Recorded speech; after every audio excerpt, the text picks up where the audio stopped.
오늘 본문은 최후의 만찬을 다루고 있습니다. 최후의 만찬이라는 말을 들으면 여러분은 15세기 후반에 레오나르도 다빈치가 이탈리아 밀라노의 산타 마리아 델레 그라치의 성당의 식당 벽에 그린 저 벽화가 생각이 날 것입니다. 식당 벽에 그려졌습니다. 그 당시는 밥 먹으면서 저 그림 보면서 밥을 먹었으니 소화가 잘 됐을지 부담됐을지는 모르겠지만 지금 저 그림 그대로를 볼 수 없습니다. 현장에 가면 이미 세월이 지나면서 색이 다 바랬고 어느 정도 복원은 시켜놨지만 저만큼 선명하지는 않습니다.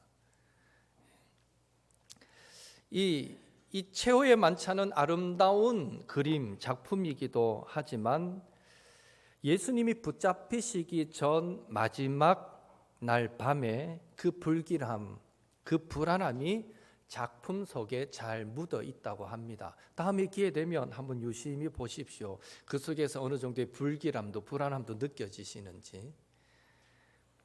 지난주일 살펴보았지만 이미 대제사장들은 예수님께서 예루살렘에 입성하시기 전부터 그들은 모여서 어떻게 하면 저 예수를 죽일 수 있을까 하고 모의하고 있었습니다. 그리고 예수님께서 베다니 시몬의 집에서 식사하실 때 죽었다가 살아난 나사로의 여동생 마리아가 향유 옥합을 깨뜨려 예수님께 붓는, 그래서 장례를 준비하는 사건이 있었는데요. 그 일 이후에 여러분 아시듯이 가룟 유다가 대제사장들을 찾아가서 내가 예수를 넘기겠다, 은 30에 예수님을 넘기기로 하고 그때부터 스파이가 되어가지고 호시탐탐 예수님을 팔아넘길 기회를 찾고 있었습니다.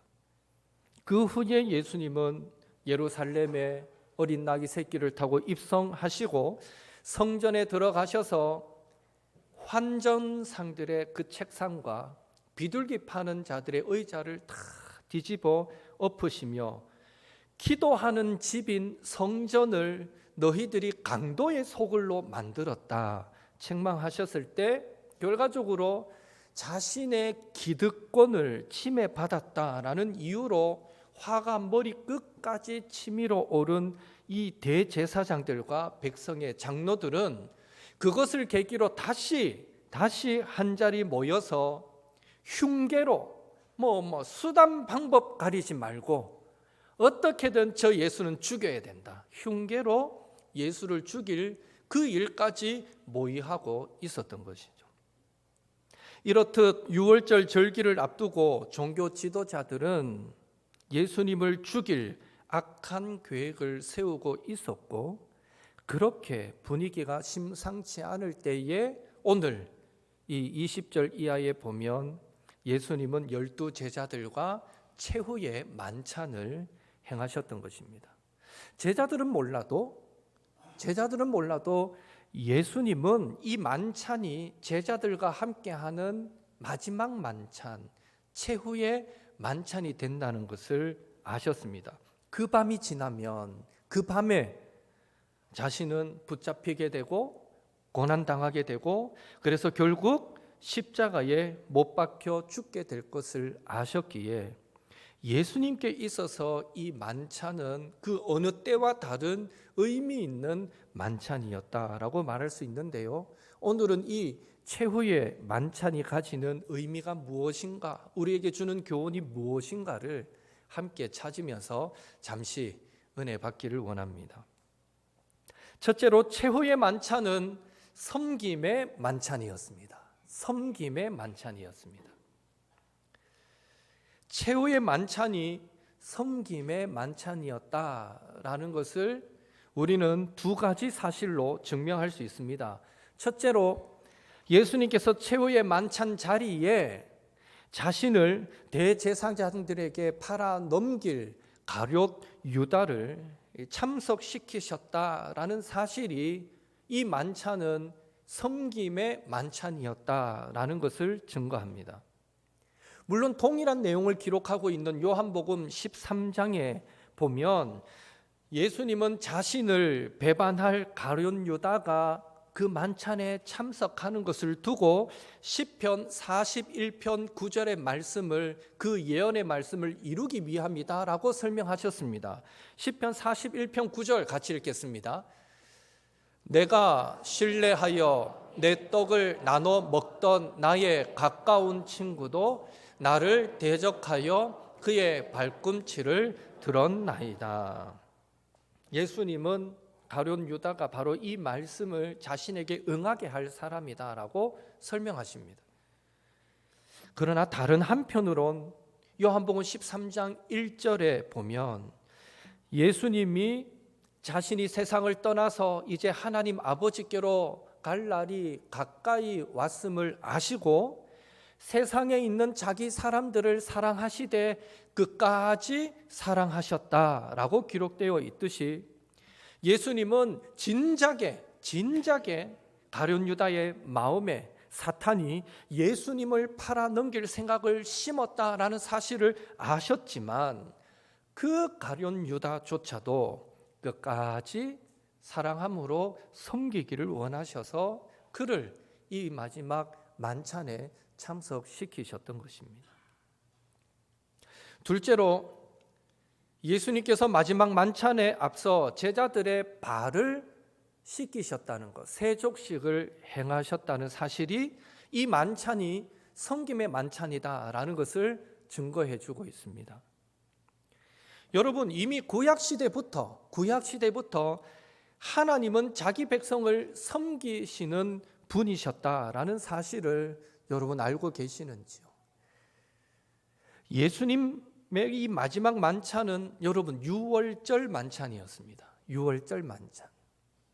출애굽 당시에 마지막 장자의 죽음의 재앙이 내려질 때에 어린 양의 피가 그 문지방에 발려져 있는 그 집은 죽음의 재앙이 건너뛰어 넘어가고 죽음의 재앙이 임하지 않고 생명의 구원을 얻게 되었는데 그것을 기념하여 지킨 절기가 6월절입니다. 패스오버, 건너뛰었다 하는 게 6월절이거든요. 그때부터 6월절 축제는 자기 백성을 구원하시고 섬기시는 하나님, 자기 백성을 구원하시고 섬기시는 하나님을 계시해 주었습니다. 그렇게 하나님은 표적과 기사로 애굽에서 자기 백성을 구출해서 광야를 거쳐 약속하신 땅으로 그들을 인도하셨고 그로부터 약 1500년 가까운 세월 동안 하나님은 예비하심으로 번영과 때로는 예언적인 징계로 변덕이 죽을 듯하는 이스라엘 백성들을 계속해서 섬겨 오신 것입니다.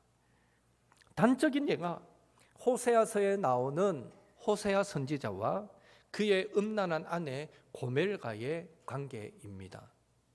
하나님은 호세아에게 자기가 싫다고, 남편이 싫다고 집을 나가서 창기가 되어 있는 그 아내를 많은 돈을 주고 다시 사와서 그 아내를 처음과 같이 사랑하라라고 명령하셨고 그 명령에 순종하여 정말 많은 돈을 주고 그의 아내를 사오지 않습니까? 순종하게 되죠. 그 호세아 선지자와 고멜의 관계가 바로 하나님과 타락한 이스라엘 백성과의 관계를 잘 보여줍니다. 이스라엘 백성들은 얼마나 자주 하나님을 떠나 우상 숭배했는지 모릅니다. 그러나 그런 이스라엘을 하나님은 끝까지 포기하지 않으시고 때로는 번영함으로 때로는 징계로 그들을 섬겨 계속해서 구원으로 인도해 주셨던 것입니다. 이렇게 하나님은 섬김 받으시기보다는 오히려 자기 백성을 계속해서 섬기셨다 하는 것이 기독교의 특징적인 요소 중 하나입니다. 세상 모든 종교는 신이 섬김을 받습니다. 그러나 유독 기독교의 하나님은 그렇게 하나님이 싫다고 자꾸 죄짓고 떠나가는 그 사람들을 끝까지 찾아가서 섬기고 섬겨 구원하시는 하나님, 섬기시는 하나님이시다라는 것을 알 수 있습니다. 그래서 하나님도 섬김을 받으시기보다는 오히려 자기 백성을 섬기셨듯이 예수님도 이 땅에 오신 목적이 섬김을 받으려 함이 아니라 도리어 섬기고 자기 목숨을 많은 사람의 대속물로 주려 함이다 라고 그렇게 예수님은 말씀하셨던 것이죠. 따라서 예수님께서 이 만찬에 앞서서 제자들의 발을 씻겨주신 그 섬김은요, 하나님께서 자기 백성을 섬기셨던 그 일의 연장선상에 있는 것입니다.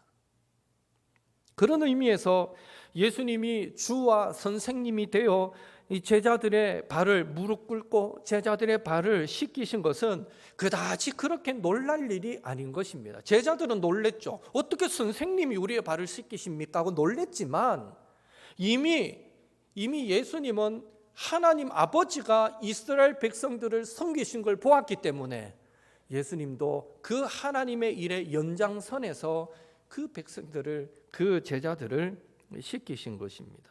예수님은 그래서 이렇게 말씀하셨습니다. 요한복음 5장 19절 같이 읽겠습니다. 그러므로 예수께서 그들에게 이르시되 내가 진실로 진실로 너희에게 이르노니 아들이 아버지께서 하시는 일을 보지 않고는 아무것도 스스로 할 수 없나니 아버지께서 행하시는 그것을 아들도 그와 같이 행하느니라. 아멘. 예수님은 하나님께서 이스라엘 백성을 섬기시는 모습을 다 보셨고 똑같이 제자들을 섬기시고 계시는 것입니다. 예수님은 하나님께서 자기 백성을 섬겨오신 그 일을 이어받아 지금 제자들을 섬기신다는 것이죠. 그렇다면 이러한 섬김의 동기가 무엇일까요? 왜 하나님도 예수님도 창조주, 조물주의 그 특권을 다 내려놓으시고 자기 백성에게 마음을 기울이시고 그들에게 필요 적절한 은혜로 섬겨주셨을까요? 그 이유는 하나입니다. 사랑하셨기 때문입니다. 우리를 사랑하시니까 창조주이신 하나님도 저와 여러분의 죄 씻음과 구원을 위해 종의 형체를 가지사 사람과 같이 되셨습니다. 우리를 사랑하시니까 자신을 낮추셔서 죽기까지 복종하심으로 겸손하게 섬겨주셨던 것입니다. 그렇게 제자들의 흙먼지 묻은 발을 씻기심으로 섬김의 본을 보여주신 후에 다시 식탁의 자리에 앉으신 예수님, 그 예수님은 제자들에게 도전합니다. 요한복음 13장 15절 같이 읽겠습니다. 내가 너희에게 행한 것 같이 너희도 행하게 하려 하여 본을 보였노라. 만왕의 왕이신 예수님께서 자기 백성을 이토록 사랑함으로 겸손하게 낮아지셔서 섬기셨으니 그의 종된 우리는, 그의 제자된 우리는 얼마나 서로를 더 잘 섬겨야 하겠는가 하는 것입니다.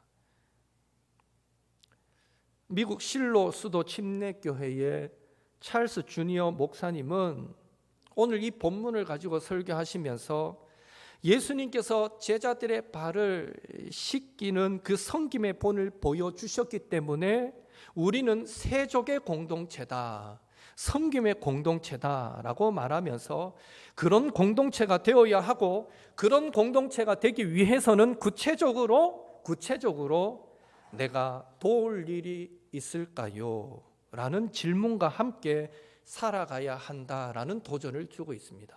한번 따라하겠습니다. 내가 도울 일이 있을까요? 한 번 더요. 내가 도울 일이 있을까요? 예수님께서 십자가로 저와 여러분의 발을 씻겨 주셨으니 우리도 주차 관리할 수 있다는 것입니다. 예수님이 우리의 발을 씻겨 주셨으니 우리도 안내를 서고 식사 준비를 하고 청소할 수 있어야 합니다. 예수님께서 우리의 발을 씻겨 주셨으니 우리도 주일학교 아이들을 돌보고 가르쳐야 하며 어른들을 섬길 수 있어야 합니다. 예수님께서 우리의 발을 씻겨 주셨으니 우리도 매사에 제가 도울 일이 있을까요? 하는 자세로 가족과 성도와 또 친구와 동료들을 섬겨야 하는 것입니다. 이런 섬김의 자세, 이런 섬김의 열매가 이 한 주간도 우리 모두에게 충만하게 넘치게 되기를 예수님의 이름으로 축원합니다. 둘째로, 최후의 만찬은 새 언약의 만찬이었습니다. 세족식을 마치신 예수님은 식사하던 도중에 오늘날 우리들이 정기적으로 행하는 성찬식을 거행하셨습니다. 여러분, 성찬식의 기원이 무엇일까요? 언제부터 성찬식이 이루어졌을까요? 그것은 이스라엘의 희생 제사 가운데 화목 제사에서 우리는 그 기원을 찾습니다.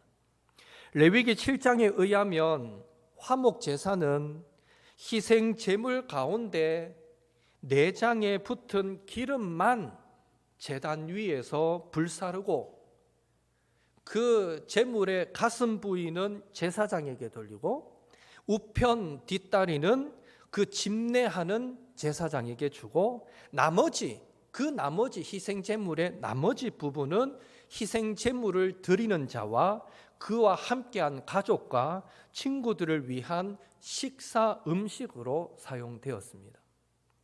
이런 희생 제물의 식사는 희생 제사를 통해서 하나님이 자기 백성을 자신의 집으로, 이미 이들은 성전에 와서 제사하잖아요. 하나님의 집에 와서 제사하잖아요. 그 성전에서 그 제사 드린 고기를 함께 나눠 먹잖아요. 그래서 이런 희생 제물의 식사는 이 희생 제사를 통하여 하나님이 자기 백성을 자기 집으로 성전의 손님으로 받아들이실 뿐만 아니라 즐거운 친교, 언약의 공동생활 안으로 연합시킨다라는 의미가 있는 것입니다. 따라서 하나님과 그의 백성과의 연합, 화목을 의미하는 이 화목 제사 후에 함께하는 식사는 당연히 기쁨과 즐거움이 넘치는 식사였던 것입니다.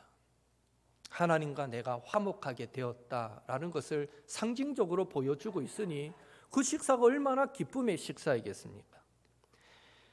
그런데 이스라엘 절기 가운데 유월절에 드려지는 어린 양의 희생제사가 이 애굽에 내려진 장자의 죽음의 재앙에서 이스라엘 백성들의 장자를 구원시켜준 속죄 제사이자 어린 양의 고기와 또 누룩 없는 떡, 쓴 나물을 함께 먹는 이 식사가 뒤따르는 화목 제사였습니다. 바로 유월절 그 식사가 화목 제사의 식사였다라는 것입니다. 결국 유월절은 장자 죽음에서의 그 구원, 애굽으로부터의 해방을 기념하기 위한 어린 양의 희생 제사와 식사로 이루어졌던 것입니다. 그리고 후대로 갈수록 이 유월절 어린 양의 희생 제사는요, 애굽에서 구원받은 사건을 회상함과 동시에 이제는 예레미야, 에스겔과 같은 여러 선지자들을 통해 주셨던 새로운 언약, 즉 장차 메시아 구원자가 오시면 이스라엘을 죄의 굴레에서부터 해방하시고 새 마음과 새 영을 부어주셔서 하나님과 화목하고 연합하게 된다는 예표적인 상징적인 의미까지 부여된 기쁨의 식사가 되었던 것입니다. 그리고 2000년 전에 드디어 예수님께서 오셔서 죄로부터의 해방과 하나님과의 화목이라는 이 유월절의 의미를 그대로 살려서 예수님 자신이 유월절 어린 희생양이 되셨고 십자가 그 죽음을 통해 자신의 살을 찢으시고 피를 흘려주심으로 모든 인류를 죄에서부터 해방시켜 하나님과 화목하게 만드는 화목 제물이 되어 주셨던 것입니다. 바로 이런 의미를 기념하기 위해서 예수님은 십자가를 지시기 전날 밤에, 그 십자가가 가진 의미가 이렇기 때문에 십자가를 지시기 전날 밤에 최후의 만찬인 이 유월절 식사 시간에 유월절 어린 양이신 그 자신의 살을 기념하는 떡을, 많은 사람의 죄사함을 또 얻게 하려고 흘리신 자신의 그 피를 기념하는 포도주를 나누는 성찬식을 처음으로 시행하게 되었던 것입니다. 그래서 오늘날 성도가 성찬에 참여하면 그것은 예수님께서 십자가에서 흘리신 그 피로 말미암아 우리의 죄가 다 사해졌고, 그 예수님과 연합함으로 예수님께서 십자가에서 이루신 구원과 그 예수님께 속한 풍성한 은혜와 그 능력들이 우리의 것이 되며, 우리가 예수님으로부터 새 힘과 능력을 공급받아서 우리의 영혼이 생명을 유지하게 된다라는 것을 믿음으로 고백하는 것이 성찬에 참여하는 것이 되는 것입니다. 셋째로, 이 최후의 만찬은 하늘 식사를 기대하는 만찬이었습니다. 제자들과 함께 성찬식을 다 거행하신 후에 예수님은 29절에 보니까 아버지의 나라에서, 하늘나라에서 새 것으로 제자들과 함께 마시는 날까지 내가 마시지 않겠다라고 말씀하심으로 성찬식을 통해서 장차 하늘나라에서 이루어질 하늘 만찬도 기대하게 만들어 주셨습니다. 천국에 들어가면 새 것으로 주님과 함께 떡을 떼고 잔을 나누게 되는구나라는 하늘 만찬을 기대하게 만들어 주셨습니다. 그런 의미에서 오늘날 우리가 떡을 떼고 포도주를 마시는 성찬은 이 땅 위에 하나님 나라인 이 교회 안에서 성도들이 영적인 한솥밥을 나눠 먹음으로써 예수님을 머리로 하는 신비로운 몸의 지체로서 서로 한 가족이 되는 그런 친교를 경험하는 의미를 담고 있는 것입니다. 단순히 예수님의 희생만을 기념하는 것이 아니라 이것은 장차 우리가 천국에 들어가 주와 함께 나누게 될 그 하늘 식사의 예표가 되는 것입니다. 그래서 성도에게 있어서 성찬은 우리는 예수님 안에서 하나입니다, 한 가족입니다 라는 영적인 하나됨의 신앙 고백이 되며, 궁극적으로는 성찬을 통해 우리는 장차 천국에서 이루어질 하늘 식사도 소망하게 되는 것입니다. 우리도 교회 일정상 4월 첫째 주에 학습 세례식과 성찬식을 가지게 될 텐데요. 이번에 성찬식은 예수님께서 십자가에서 살이 찢기시고 피를 흘려 주심으로 우리의 죄가 용서받았고, 그 죄로 말미암아 원수되었던 하나님과의 관계가 이제 화목하게 되었으며, 예수님과 연합하여 예수님께 속한 구원과 은혜와 힘과 능력이 이제는 우리의 것이 되었고, 성찬에 참여하는 모든 성도가 예수님 안에서 한 가족이 되었음을 믿음으로 고백하면서 감사하고 기뻐하는 가운데 궁극적으로는 천국에서 이루어질 하늘 식사를 기대하고 소망하는 그런 성찬 예식이 될 수 있기를 예수님의 이름으로 축원합니다.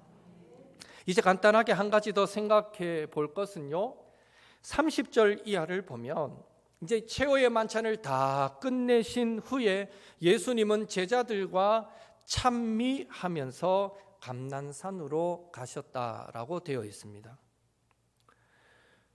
유월절 예식 가운데 식사 후에 시편으로 찬미하는 그런 관습이 있기는 했지만, 사실 조금 후에 예수님 자신에게 일어날 그 순환, 붙잡히시고 매 맞으시고 조롱받으시고 모욕당하시고 결국엔 십자가 지시는, 이제 잠시 후에 일어날 그 순환의 일을 예수님은 모두 아시면서도 찬미하며 감난산으로 나아가셨다라는 것은 그 예수님의 심령이 얼마나 강건하셨는가 하는 것을 오늘 우리에게 보여주고 있습니다.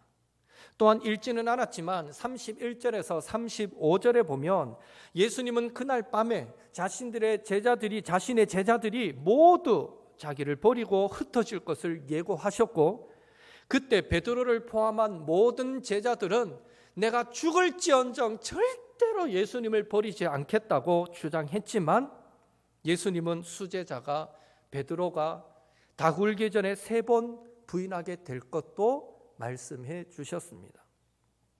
그 이후에 결과가 어떻게 되었는지 우리는 너무나 잘 압니다. 예수님의 말씀대로 전부 제자들은 큰 소리 쳤거든요. 절대 우리는 예수님 떠나지 않겠다고. 그러나 큰 소리 쳤던 모든 제자들은 예수님을 버리고 뿔뿔이 흩어졌습니다. 그리고 베드로는 3번이나 예수님을 저주하면서까지 모른다고 부인했습니다. 이렇듯 잠시 후에 되어질 일도 모르고 큰 소리 쳤던 그 제자들을 보면서 어쩌면 우리도 많은 경우에 우리의 연약함을 관과하면서 너무 큰 소리 치며 살아갈 때가 있지는 않는가 하는 것을 생각해 보게 됩니다. 내 신앙, 내 믿음, 내 생활을 두고 이만하면 괜찮다고 우리 너무 큰 소리 칠 때가 있지는 않는가라는 것이죠. 바라기는 잠시 후에 되어질 고난의 일을 아시면서도 찬미하며 감난산으로 가셨던 그 예수님처럼 매사에 교만하지 않고 그 심령이 강건한 성도가 되기 위해서라도 말씀과 기도로 무장하는 옥토의 성도님들이 되시기를 바라고, 우리가 연약하기에 깨어지기 쉽고 넘어지기 쉬운 자이기에 매사에 약한 자를 강하게 만드시는 하나님을 믿고 의지함으로 하나님께서 허락하시는 그 힘과 능력으로 이번 한 주간의 삶도 승리하며 살아가시는 우리 옥토의 모든 성도님들 되시기를 예수님의 이름으로 축원합니다. 이 시간 함께 기도하겠습니다.